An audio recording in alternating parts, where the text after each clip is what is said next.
The event that kicks off with documentation and scrutineering on the 2nd and 3rd of December in Diani. And then on the 5th of December, the rally starts. As you know, East African Classic is a rally that there is no recce allowed, there is no familiarization, so the route is kept uttermost secret. We will publish details on our digital notice board on the SportTT channel, where everyone will be informed about the routes and the proceeding. For now, what I can tell you is that on the 5th of December, it is going to be a day of Diani action. 6th, we do from Diani into Voi.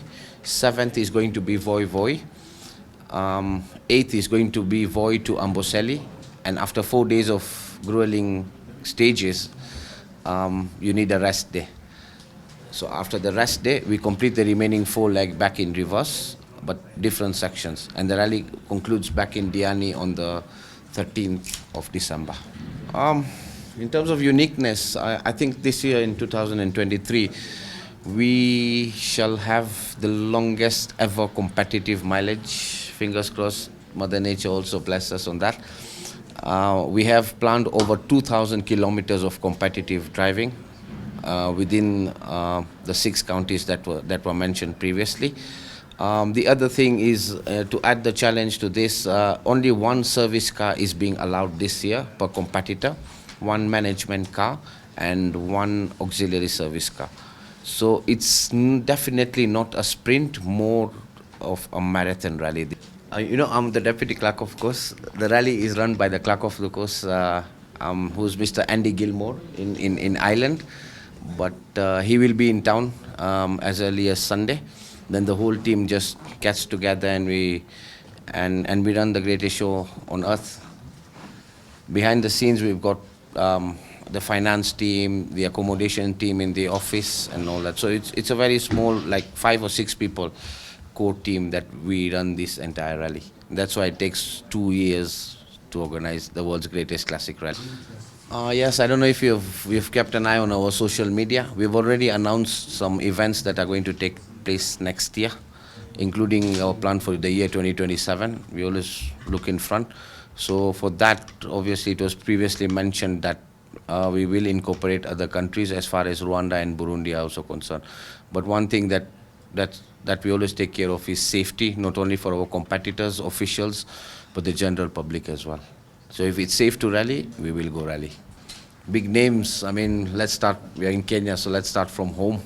Baldev Chaga, he's won the event once, and we've got Piers Daikin, who's also taking part in his magnificent Datsun. We've got Jeff Bell there as well. In terms of international team, this time it's a record actually. Tatil team are bringing over 22 cars to the event. They have a very strong lineup. Some big names in that team, like sorry about those names, I don't know them all. Josh Verstappen, yeah, that's the biggest name that we have. We have got just Mr. Zwart from South Africa coming up. The defending winner of the event, Eugenio Amos, comes in a very, very unique car. It's a Ferrari this time, so door number 1 will be allocated to a Ferrari. We've got other people from Wales and UK coming up, Malcolm Rich. We've got the very fast, speedy Australian coming up. Tim Wilkins is also coming. A couple of competitors from USA as well. And BMA are also fielding 5 cars this year. They have the WRC regular Jordan Sederis, who's driving one of the cars. He'll be navigated by the son Gregor Demavias, who drives for the Ford Rally 1 Puma. Is currently competing in Saudi Arabia as we speak.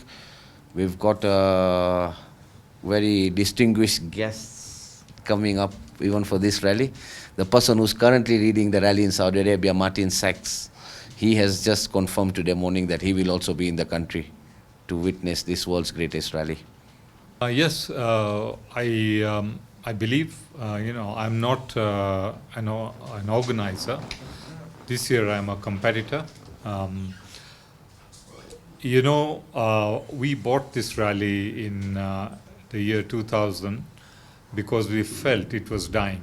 Yeah, there were only about 16 entries, and as a family, we thought that we must. In fact, it was my son who said, "If you don't buy this rally and revive it, you will never get a chance to do those rallies that you used to enjoy pre 1989, 1990." So, that has come back. And now I decided this year I must do the rally so that I can see the evolution in the technologies, in the way rallies are run, and what the competitors like, dislike, and face, so that for the next event we can, incorporate all that into the event. The event is getting from strength to strength. It is considered the world's toughest classic rally today. And I'm sure in the next 5 to 7 years, it will be the world's greatest rally. I have a very strong team, very focused. Andy Gilmore is a very experienced clerk, of course. He lives in Ireland, but he organizes a lot of events, WRC events included. And then we have our own Riaz Ismail, who is a renowned navigator and also now a renowned organizer and deputy clerk of the course. So I do think in the next couple of years, we will bring best practices here to the safari, the classic safari, and make it the best rally in the world. I always close by saying, if you haven't done the safari, the classic safari, then you haven't lived.